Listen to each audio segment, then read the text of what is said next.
चलिए, कल हम लोग देखे थे फिजिक्स में वैद्युत विभव क्या होता है, लेसन नंबर 2 में इलेक्ट्रिक पोटेंशियल। तो वैद्युत विभव के बारे में हम लोगों ने क्या पढ़ा था कि अनंत से किसी एकांक परीक्षण आवेश को वैद्युत क्षेत्र के किसी बिंदु तक लाने में किया गया कार्य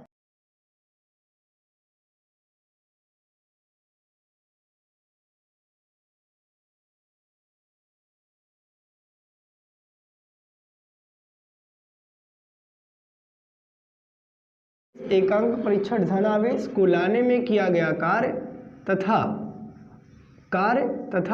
परीक्षण आवेश का मान के अनुपात को वैद्युत विभव कहते हैं, जिसका मात्रक कल क्या बताया था, क्या होता है, जूल प्रति कूलाम।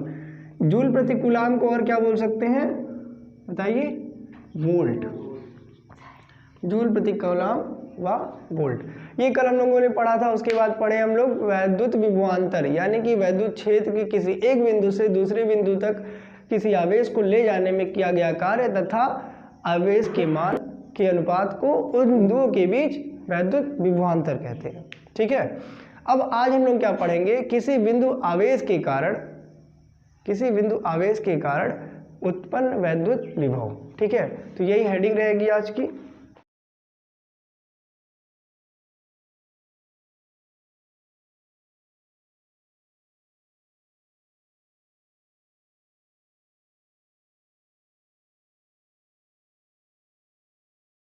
इंग्लिश में इसे लिखेंगे electric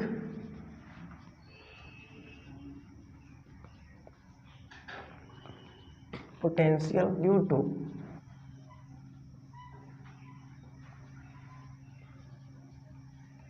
two point charge. Electric potential due two point charge.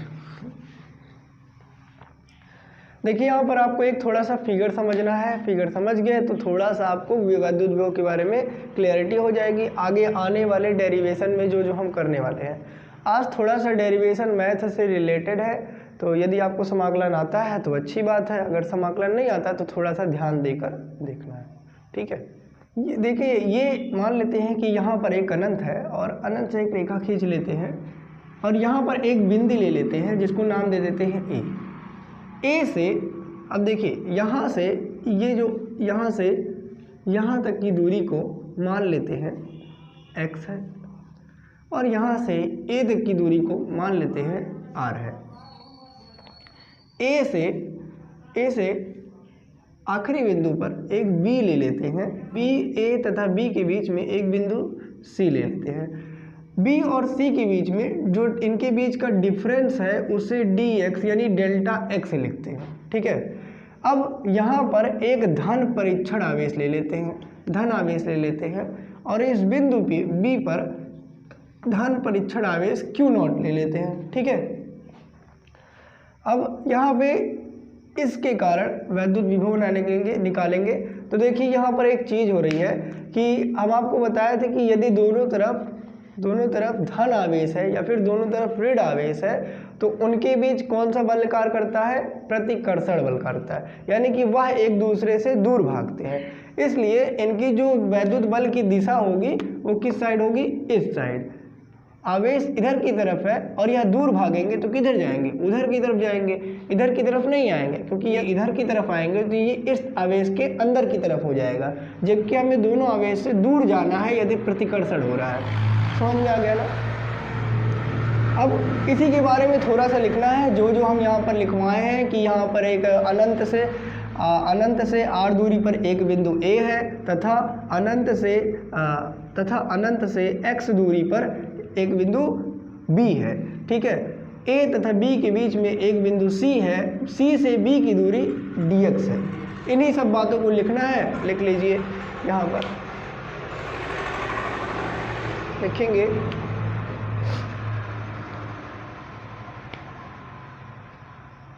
एक धन आवेश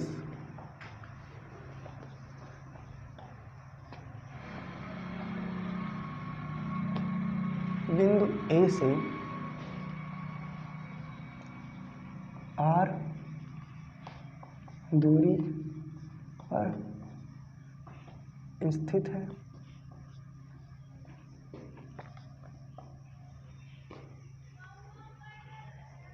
एक धन आवेश बिंदु ए से r दूरी पर स्थित है, जहां पर हमें वैद्युत विभव ज्ञात करना है। प्लस क्यू आवेश से x दूरी पर एक बिंदु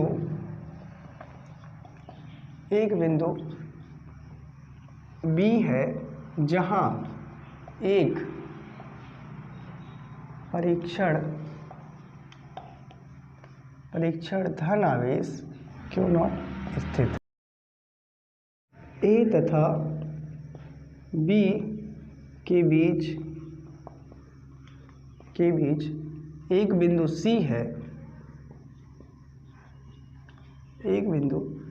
है, जिसकी C से B की दूरी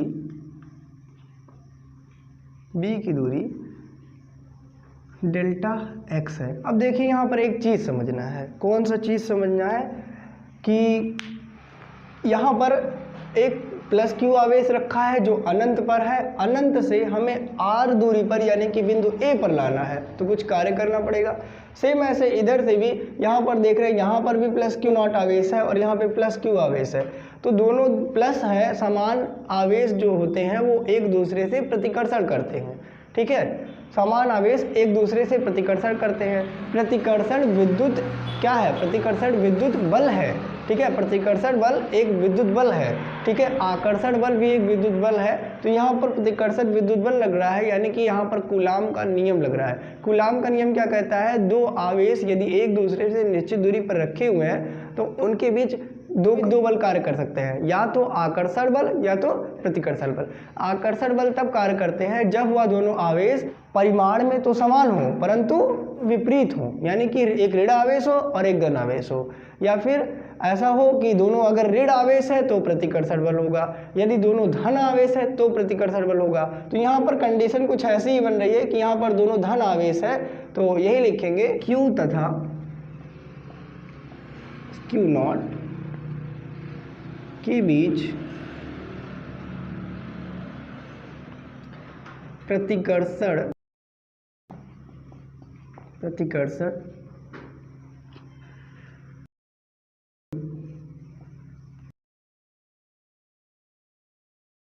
कार्य कर रहा है। तो इनके बीच कितना प्रतिकर्षण बल लगेगा यह कूलाम के नियम अनुसार हम लोग जान सकते हैं। तो यहाँ पे लिखेंगे तो कूलाम के नियमानुसार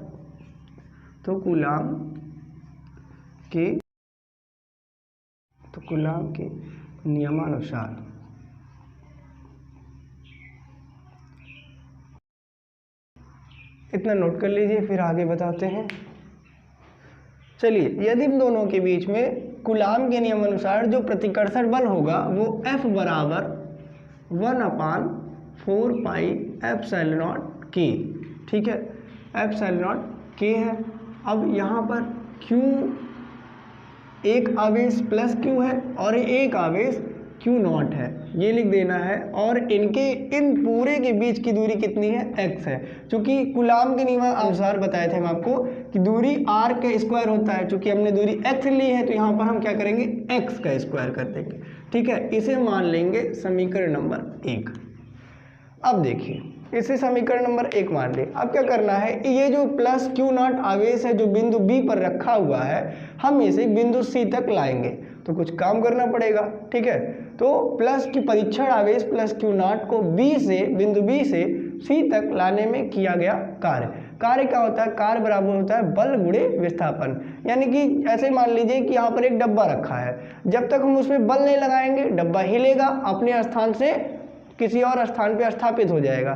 तो क्या होगा? डब्बे पर यदि हम बल लगाएं तो वो स्थापित हो गया। यदि बल लगाने से किसी वस्तु में विस्थापन होता है तो इसी को क्या कहते हैं कि हमने कार्य किया, ठीक है। सेम ऐसे Q0 को बिंदु B से C तक ले जाने में जो कार्य करना पड़ेगा उसे देखते हैं। तो इसी बात को लिखेंगे, प्लस Q0 आवेश को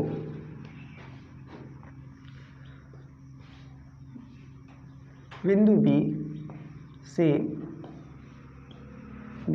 सी तक ले जाने में किया गया कार्य। चूंकि देखिए यहाँ पर B और C के बीच हमने दूरी को डेल्टा x माना है, यानी कि छोटा माना है, इसीलिए काम भी कम करना पड़ेगा, यानी कि छोटा काम करना पड़ेगा। तो इसी को हम लिख लेंगे डेल्टा वर्क, यानी कि डेल्टा W, कार्य को W से प्रेजेंट करते हैं और कार्य बराबर होता है बल यानी कि F गुणे dx, ठीक है, F गुणे dx। यहाँ पर माइनस लिखेंगे, यहाँ माइनस क्यों लिखे हैं इस बात को जानिए, ठीक है। ये देखिए जो प्रतिकर्षण बल है वह क्यों आवेश को उधर की तरफ ढकेलने का प्रयत्न कर रहा है ना। प्रतिकर्षण बल क्या होता है, किसी एक चीज को अपने से दूर भगाना, दूर ले जाना प्रतिकर्षण बल कहलाता है। क्योंकि हम प्रतिकर्षण बल के विरुद्ध जा रहे हैं, कह रहे हैं कि प्लस क्यू नॉट आवेश जो है वो बी से सी तक लाएंगे, तो एक धक्का इधर से लग रहा है कि तुम इधर से जाओ, और हमने प्लस क्यू नॉट आवेश को क्या किया है कि इधर ला रहे हैं, यानी कि हम उसके विपरीत कार्य कर रहे हैं, जिस कारण दूरी को जो लेंगे ऋणात्मक लेंगे, ठीक है। इसलिए दूरी को हमने क्या लिया है, ऋणात्मक लिया है। अब यह देखिए F बराबर हम लोगों ने ऊपर पढ़ा है 1/4 पाई एप्सिलॉन नॉट के Q not upon x square. यहाँ पर K क्या है, K एक परावैद्युत माध्यम है जिसका परावैद्युतांक K है, ठीक है। यानी जो ये परीक्षण आवेश रखे गए हैं ये एक परावैद्युत माध्यम में रखे गए हैं जिसका परावैद्युतांक K है। यदि इसका K का मान यदि वायु या निर्वात में रखा हो तो इसका मान कितना होता है, 9 गुणे 10⁻9, ठीक है। इस बात को लिखेंगे। यहाँ पर हम F को रिप्लेस करेंगे, ये हो जाएगा D वर्क बराबर डेल्टा वर्क बराबर F की यहाँ पे इसको रिप्लेस कर दीजिए तो वो आ जाएगा 1/4 पाई एप्सिलॉन नॉट K, यहाँ पर Q not upon x square, और यहाँ पर गुणे करके ब्रैकेट में लिख देंगे -TX। इतना नोट हो गया, नोट कर लीजिए। तो चलिए देखिए अब हम लोगों ने ये लिख लिया, इसे मान लेंगे समीकरण नंबर 2, इसे मान लेंगे समीकरण नंबर 2। चूंकि हमें यह नहीं पता है कि यह आवेश रखा कहाँ पर है, यानी कितनी दूरी पर रखा है, तो हम अनंत मान के चलते हैं कि अनंत से हम बिंदु A तक लाएंगे, और A तक लाएंगे तो इधर से भी कोई काम करना पड़ेगा। तो कुल कितना काम करना पड़ता है आइए चलिए देखते हैं। तो अनंत से प्लस क्यू आवेश को बिंदु A तक लाने में किया गया कार्य, अनंत से प्लस क्यू आवेश को वैद्युत क्षेत्र के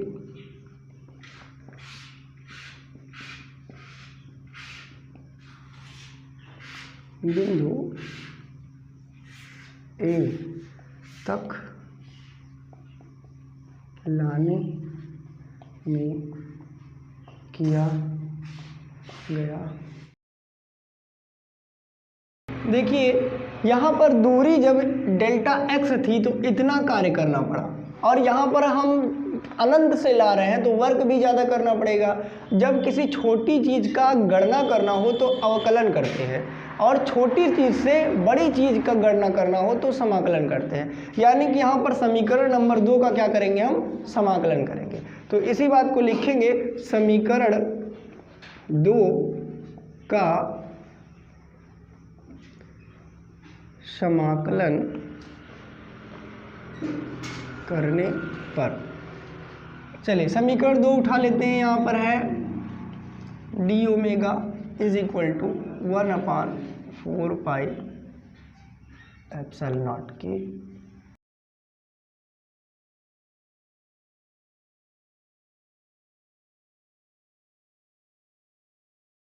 ये देखिए इधर भी समाकलन का साइन लगाएंगे। अब चूंकि समाकलन कहाँ से कहाँ तक के लिए हो रहा है इस बात को जानेंगे।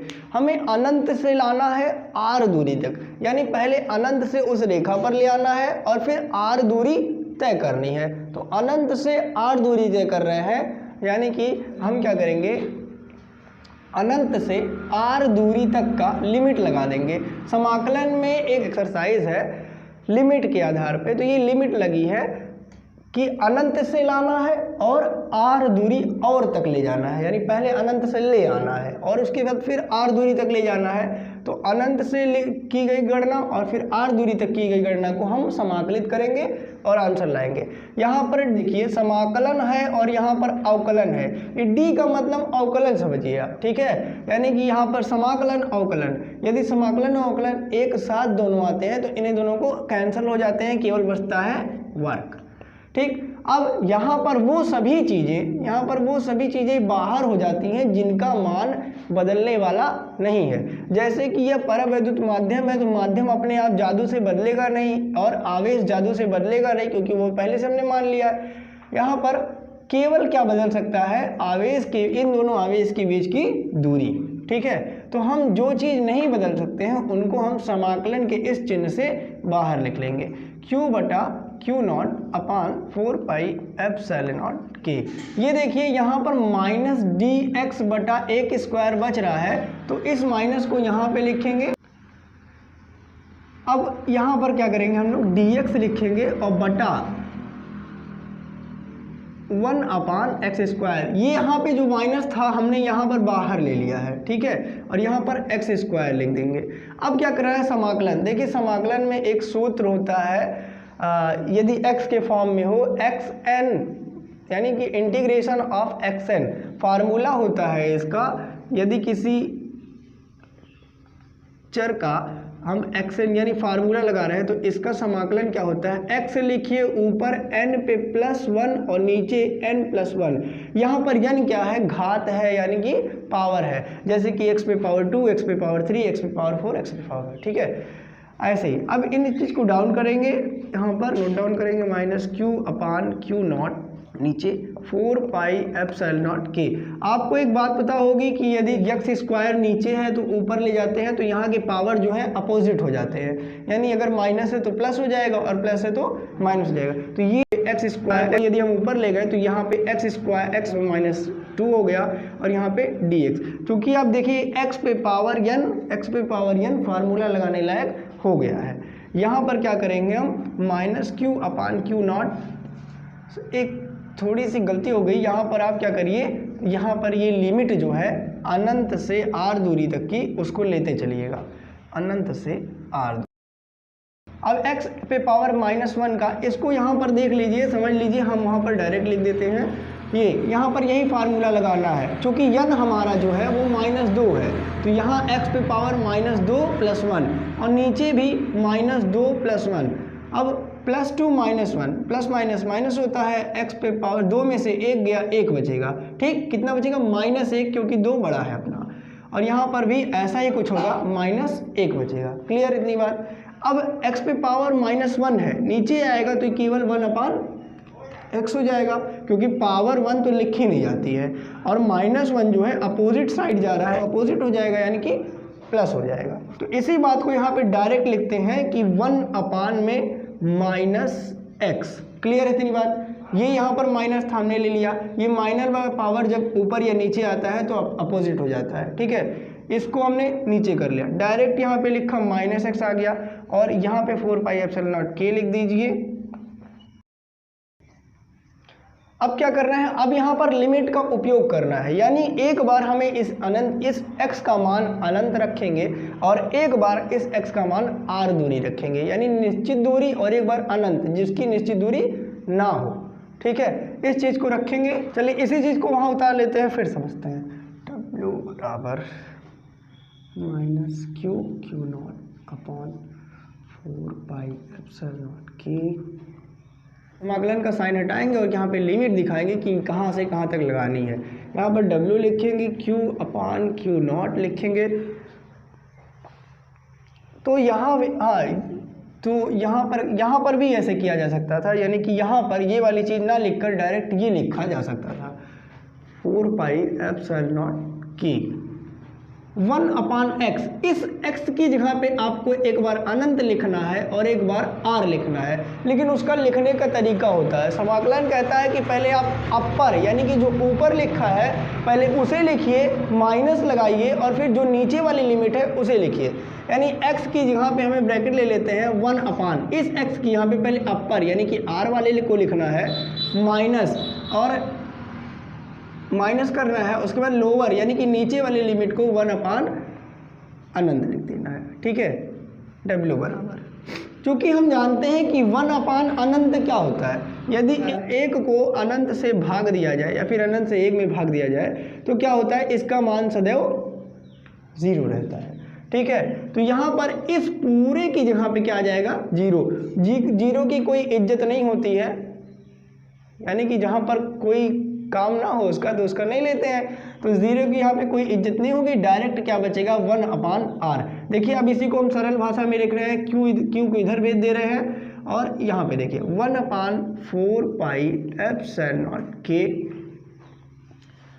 और इस Q0 को Q0/r केवल बचा, 0 नहीं लिखते हैं इसलिए हम इसको नहीं लिख रहे हैं। ठीक है, इतनी बात क्लियर है। अब देखिए आगे क्या करना है, यहाँ पर W है, यहाँ पे बटा 1 लिख सकते हैं, Q0 का गुणा 1 से कर सकते हैं, तिरछा तो क्रॉस जब इक्वल रहता है तो तिरछा क्या होता है, गुणा होता है, और सामने सामने डिवाइड होते हैं। तो यहाँ पे Q0, केवल Q0 को यहाँ पर हम क्या कर लेते हैं, डिवाइड कर लेते हैं, तो W/, में Q0 आ जाएगा। अब यहाँ पर जो बचा है लिखिए 1/4πε0k, Q, यहाँ पर केवल Q बचा और नीचे बचा R। क्लियर है इतनी बात।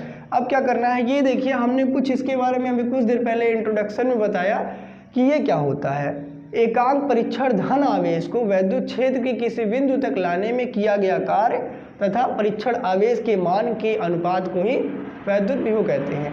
यहाँ पर यही बात लिख लेंगे कि हम जानते हैं क्या जानते हैं कि V बराबर जो होता है वो W/Q0 होता है, यानी V का मान W/Q0 के मान के बराबर होता है। तो इस W/Q0 के मान के आधार पे हम इसको रख सकते हैं। तो यहाँ पे लिखेंगे V बराबर 1/4πε0k, Q/R।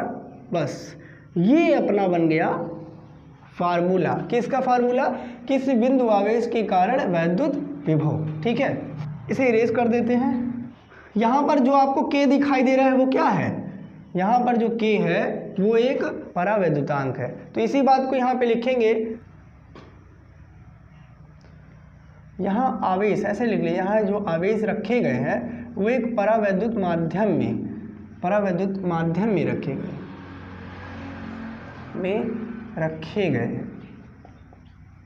रखे गए हैं जिसका परावैद्युतांक K है।